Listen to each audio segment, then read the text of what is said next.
على بكري نحمده ونستعينه ونستغفره ونعوذ بالله من شرور أنفسنا ومن سيئات أعمالنا من يهد الله فلا مضل له ومن يضلل فلا هادي له ونشهد أن لا إله إلا الله وحده لا شريك له ونشهد أن سيدنا ومولانا محمدا عبده ورسوله أرسله بالحق بشيرا ونذيرا وداعيا إلى الله بإذنه وسراجا منيرا فقد قال الله تعالى في كلامه المجيد والفرقانه الحميد জবান খুলে সকলে পড়ি أعوذ بالله من الشيطان الرجيم بسم الله الرحمن الرحيم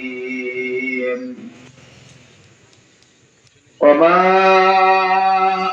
أرسلناك إلا رحمة للعالمين وقال تعالى في شأن حبيبه صلى الله عليه وسلم آمرا ومخبرا إن الله وملائكته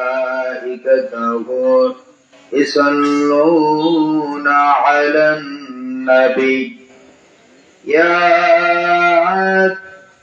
أيها الذين آمنوا صلوا عليه وسلموا تسليما درود إبراهيم اللهم صل على محمد وعلى آل محمد كما صليت على إبراهيم وعلى آل إبراهيم إنك حميد مجيد اللهم بارك على محمد وعلى آل محمد كما باركت على إبراهيم وعلى آل إبراهيم إنك حميد مجيد لا إله إلا الله لا إلا الله لا إله إلا الله سبحان الله والحمد لله لا إله إلا الله لا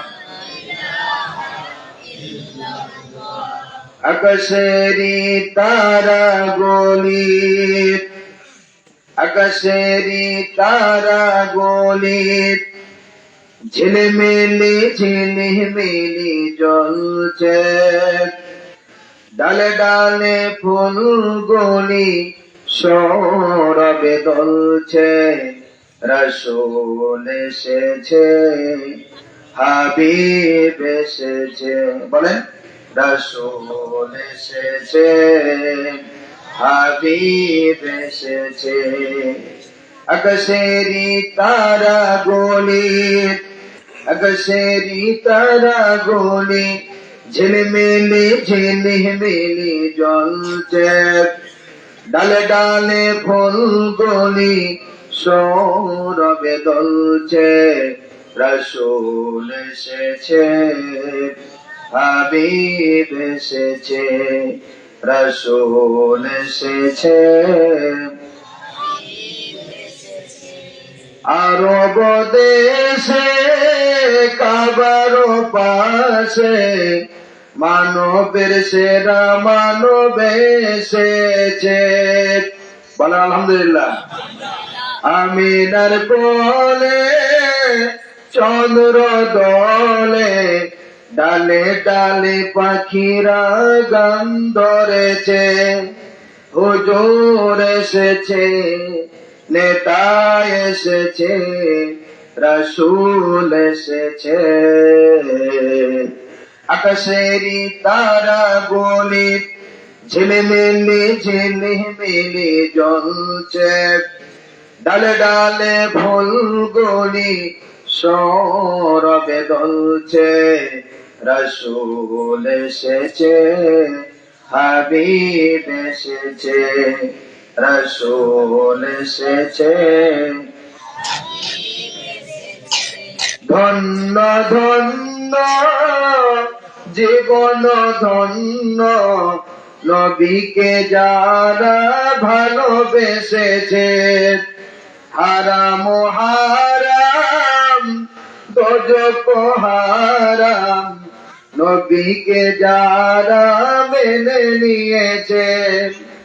রাসূল এসেছে, হুজুর এসেছে, নেতা এসেছে। আকাশেরই তারা গুলি, আকাশেরই তারা গুলি ঝিলমিলি ঝিলিমিলি জ্বলছে। ডালে ডালে ফুলগুলি সৌরভে দুলছে। রাসূল এসেছে, হাবিব এসেছে, রাসূল এসেছে, হাবিব এসেছে।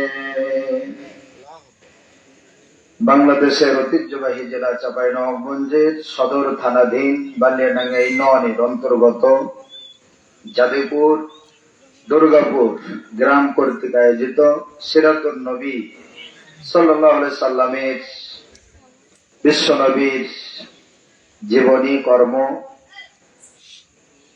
শোনার লক্ষ্যে সিরাত মাহফিলে আজকের এই মহৎ অনুষ্ঠানে সম্মানিত সুযোগ্য সভাপতি, প্রধান অতিথি, বিশেষ অতিথি, আমার পূর্বে আলোচনা শুনে ধন্য করেছেন প্রখ্যাত আলেমে দ্বীন নায়েবে রাসূল, আমার বন্ধুবর অত্র মসজিদের পেশ ইমাম হযরত মাওলানা মুহাম্মদ আব্দুল করিম। আল্লাহ তার প্রিয় গোলামের প্রেম, মেধা, যোগ্যতা, এলেম, কণ্ঠ দুনিয়াবাসীর জন্য, জাতির জন্য কোরআনের মঞ্চে কবুল করুন। সকলে বলে আল্লাহুম্মা আমিন। আমন্ত্রিত ওলামায়ে কেরাম, পিতৃতুল্য মুরব্বিবৃন্দ, সমবয়সিক যুবক ভাইয়েরা, পর্দার আড়ালে অপেক্ষমান অবলা সরলা সম্মানিত মা ও বোনেরা, দয়া করে খাস করে অনুগ্রহ করে যে আল্লাহ সুবহানাহু ওয়া তাআলা আপনাকে আমাকে বাঁচিয়ে রেখে, সুস্থ রেখে, মেডিকেলে রোগী না বানিয়ে, জেলখানা আসামি না বানিয়ে, রবিউল আউয়াল মাসে, গুরুত্বপূর্ণ মাসে, গুরুত্বপূর্ণ দিনে, গুরুত্বপূর্ণ সময়ে, গুরুত্বপূর্ণ জায়গাতে, ঠিক কিনা, এমন একটি কোরআনের মজলিসে, জান্নাতের বাগানে বিশ্ব নবীর জীবনী শোনার লক্ষ্যে যে আল্লাহ সুবহানাহু ওয়া তাআলা হাজারো বান্দার মধ্য থেকে যাচাই আর বাছাই করে আরামের ঘুম হারাম করে দিয়ে আপনাকে আমাকে কবুল করেছেন। আপনারা খুশি না নারাজ? খুশি হয়ে পড়ছি আলহামদুলিল্লাহ। শত কোটি দুরূদ তাসলিম বর্ষিত হোক এই জাতির মহান শিক্ষক, পথ প্রদর্শক, বিশ্ব সেরা, বিশ্ব নেতা জনাব মুহাম্মদ রাসূলুল্লাহ সাল্লাল্লাহু আলাইহি সাল্লাম, যিনি ছিলেন অকুতোভয় নির্ভীক, রাজপথের লড়াকু সৈনিক, যিনি ইসলামী আন্দোলনের জন্য মাঠে ময়দানে সংগ্রাম করেছেন, জীবনকে বাজি রেখে বাতিলের সামনে বুক পেতে দিয়েছিলেন। বলেছিলেন আলা আলাহুল খলকল আমর, সৃষ্টি যার, আইন চলবে তার। এ কথা বলার অপরাধে বিশ্ব নবীকে জীবনের বাঁকে বাঁকে পরীক্ষা দিতে হয়েছিল, নির্যাতিত হতে হয়েছিল। রাতের আধারে আবু বকরকে সাথে নিয়ে চোখের পানি ফেলতে ফেলতে বিশ্ব নবীকে মক্কা থেকে মদিনায় হিজরত করা লেগেছিল। কথা ঠিক কিনা? শুধু কি এখান থেকে শেষ? আলা আলাহুল খলকুল আমর, সৃষ্টি যার, আইন চলবে তার। তারা মনে করলে কথাটা অপরাধের কথা, তাই বিশ্ব নবীকে ক্ষতবিক্ষত করলেন, উহুদের প্রান্তরে দাঁত ঝরাতে হলো। শুধু তাই নয়, 3টি বছর সিবি আবু তালেবের গিরগুহাতে বিশ্ব নবীকে সহকারে 52 জন সাহাবীর সাথে নিয়ে মানবতার জীবন খেয়ে না খেয়ে জেলখানাতে কাটাতে হয়েছিল। কথা ঠিক কিনা? সময় যেহেতু অল্প, 10 মিনিট আমাকে সময় দেওয়া হয়েছে, 10 মিনিট শেষ। এজন্য কথা বাড়াবো না, যেহেতু বড় ভাইরা বলেছে কথাটা রাখার জন্যই, আপনাদের সাথে একটু পরিচয় হওয়ার জন্যই মাহফিলের সামনে এসেছি। তো সেই নবী, সে রাসূল, বিশ্ব নেতা, আদর্শবান রাসূলের প্রতি ভক্তি ভরা দরুদ, কলিজা থেকে ভালোবাসা দিয়ে, আবেগ দিয়ে, মহব্বত দিয়ে হাজার হাজার মাইল দূরে সে রয়েছেন সচিত, নির্যাতিত, নিপীড়িত মানবতার মুক্তির দিশারি, উম্মতের কান্ডারি, বিশ্ব সভার সভাপতি বিশ্ব নবীর প্রতি সংক্ষিপ্ত দুরূদ পেশ করছি। সকলে বলছি আল্লাহুম্মা সাল্লি ওয়া সাল্লিম আলা নবিয়িনা মুহাম্মদ সাল্লাল্লাহু আলাইহি ওয়াসাল্লাম। তাদেরকে স্মরণ করতে চাই, হযরত আদম শফিউল্লাহ থেকে শুরু করে আজ পর্যন্ত যুগে যুগে কালে কালে, এমনকি 2024 সালের জুলাই থেকে শুরু করে 5 আগস্ট তার আগে পর্যন্ত যারা কোরআনের জন্য, ইসলামের জন্য, দেশের জন্য, দেশের সহবত এবং এই দেশের মানচিত্রকে রক্ষা করার জন্য, মানুষকে একটি জালিম মুক্ত সমাজ, জালিম মুক্ত একটি দেশ উপহার দিতে গিয়ে যারা শহীদ হয়েছেন, রক্ত ঝরিয়েছেন, আল্লাহ রাব্বুল আলামিন সাথে সাথে তাদেরকে যেন জান্নাতের উচ্চ মাকাম দান করেন। সকলে বলে আল্লাহুম্মা আমিন। যারা পঙ্গুত্ব বরণ করে জেলখানাতে আছেন, বাড়িতে আছেন, হাত হারিয়েছে, পা হারিয়েছে, চক্ষু হারিয়েছে, চাকরি, ব্যবসা বাণিজ্য হারিয়েছেন, আল্লাহ রাব্বুল আলামিন তাদেরকে ধৈর্য ধারণ করে উত্তম রিজিকের ব্যবস্থা করে দেন। সকলে বলে আল্লাহুম্মা আমিন। এজন্য কথা তেমন বলতে পারবো না, যেহেতু আয়াত একটি পড়েছি, সূরা আম্বিয়ার 107 নম্বর আয়াত। নিশ্চয় বুঝে ফেলেছেন আয়াতটি কি প্রেক্ষাপটকে সামনে রেখে আল্লাহ বলেছেন।